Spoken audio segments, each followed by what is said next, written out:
Seit über 60 Jahren besucht Charly Reeves regelmäßig St. Anton.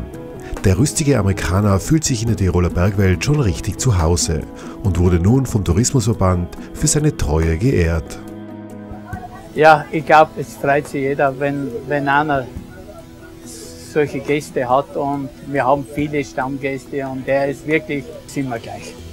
Er ist ein Spaßmacher, jeder lacht mit ihm, er lügt die Leute an, die Leute glauben ihm, weil er so dreisherzig reinschaut, und er ist ein Urviech, sagt man in Tirol, oder? Und ich bin froh, dass ich habe, und ich wünsche ihm, dass er noch lange kommt. I first came here in February of 1948 because a great friend of mine was in the 10th Mountain Division with Herbert Schneider, the son of Hannes Schneider, and I met the Schneiders in America. And then when we were over here in Europe and went to the Winter Olympics at St. Moritz, they invited everybody over for the Hannes Schneider Pokal. Did I pronounce that right? Attaway.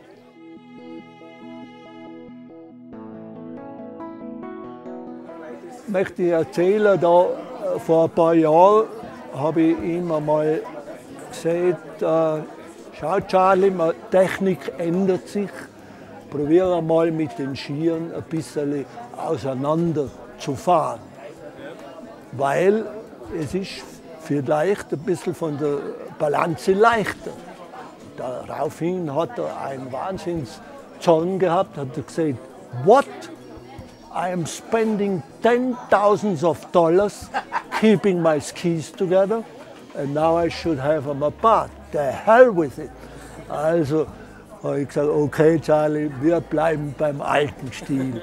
Er war ja immer bedacht, schön elegant zu fahren. Nicht? Das sind so Erlebnisse.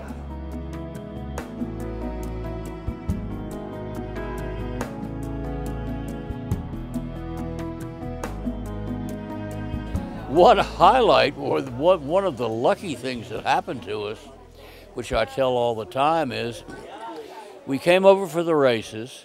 The races went beautifully, very informal, quite different from the World Championship in 2001 when they had 35 to 50,000 people packed in here. And, those races were fabulous.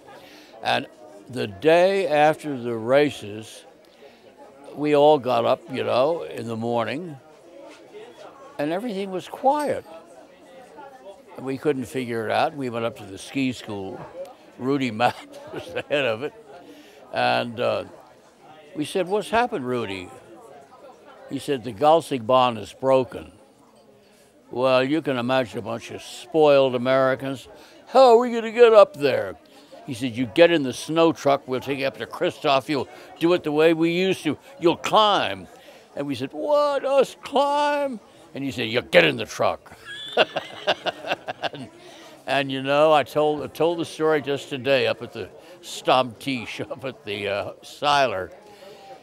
Lou Preston, who subsequently became the president of J.P. Morgan and Company, and then when he retired, the head of the World Bank, he and I had Rudolf Verli as a guide.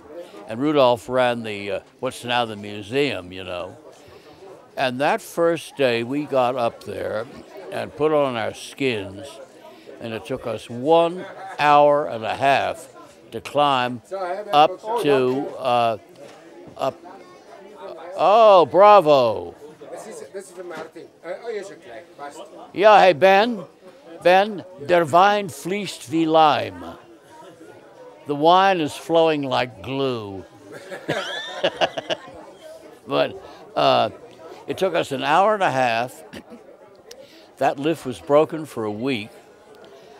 We climbed for a week, and the last day, Rudolph said, oh, you boys, go ahead up, I'll catch up with you. And we thought, you're not going to catch us. We went from Christoph up to the Galsig, 35 minutes. We were trained. And that was the greatest luck. I tell that story all the time. because they said, well, now you're trained, now you can do everything. And of course, there was no Volugabahn, and we used to climb up and do the Schindler and the Mattoon, and I've done the Voluga from the Galsig. We did the Gomberg here, which is now called the Rendel, and or part of it, Saumspitze, all those things. And then while I was young enough, I kept it up for a long time. We'd get a guide, like we got Bashani Pompatelli, who was taught in the ski school and came from Landeck, and he was a perfectly adequate skier, but he was best as a mountain guide.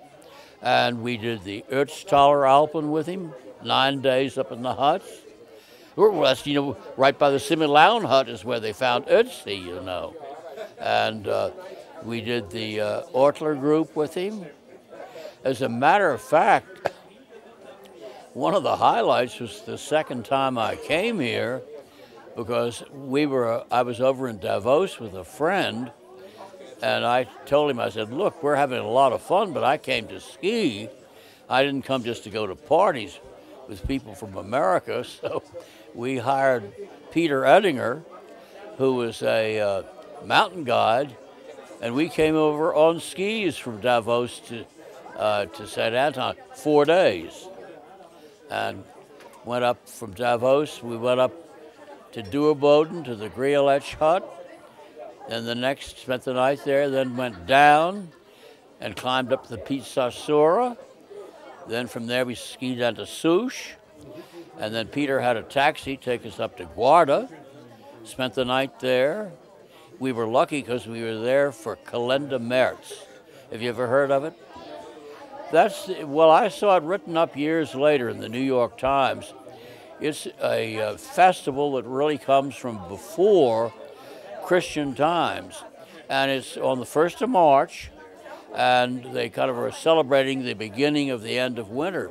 And we were there that night. The whole town was there for a party. And then the next day we got up, and we climbed up the Valtoya and did the little Jamspitze, and then skied down to the Jamtal hut, spent the night there.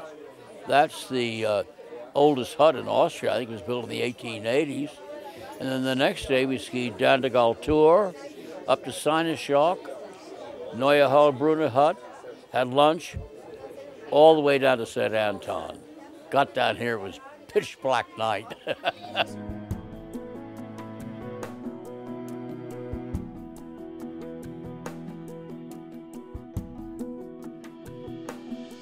Solche kleinen Feiern sind für unsere Gäste unglaublich wichtig, da sie ein bisschen von der Wertschätzung zurückbekommen, die sie St. Anton seit vielen, vielen Jahren geben. Und ich glaube, das Grundgeheimnis ist die Tiroler Gastlichkeit. Seit Jahrzehnten hat es St. Anton geschafft, seinen Gästen das Gefühl zu geben, ein zweites Zuhause, wobei das Zuhause immer ein bisschen schwierig ist. Wenn ich in Urlaub fahre, will ich ja nicht unbedingt zu Hause sein, aber sozusagen ein zweites Zuhause zu finden. Und die Tiroler Gastlichkeit ist auch das, was überhaupt unseren Tourismus ausmacht. Und ich glaube, wenn sich Gäste über viele Jahre wohlfühlen, dann liegt es sehr zum großen Teil natürlich daran, abgesehen von dem traumhaften Skigebiet und den anderen Möglichkeiten, die wir haben. Aber man muss diese Wärme ein bisschen spüren. Und das hat der Charly offensichtlich gespürt und deswegen war er 1948 zum ersten Mal in St. Anton. I always look for old protocols of the tourist board meetings. Yeah. And I found a protocol from the year 1948. When the people were first sitting together after the Second World War again, and they refounded the tourist board. And this is very, very interesting. And you know, for me, this is something very special because this was the first year you were here. And we are talking about times when the French allies were sitting here in St. Anton. Yeah? You might have known General Betoir here in St. Anton. I could tell you a story, but you keep going. Okay, I keep going. Let me tell it. And very, very strange in here, the people from the tourist board said it's a bit a problem that the French needed 200 beds. of the 700 beds St. Anton had at that time. Exactly. Because they lost about 2 million shillings of money because the Allied French were sitting here in St. Anton. Sure. And you know, this is 64 years now. And it's really fantastic that you were here at that time and that you're still here now. So I would like to say thank you so much for being our guests for so many decades. Ja, darum sage ich, dass ich bin fast Einheimischer.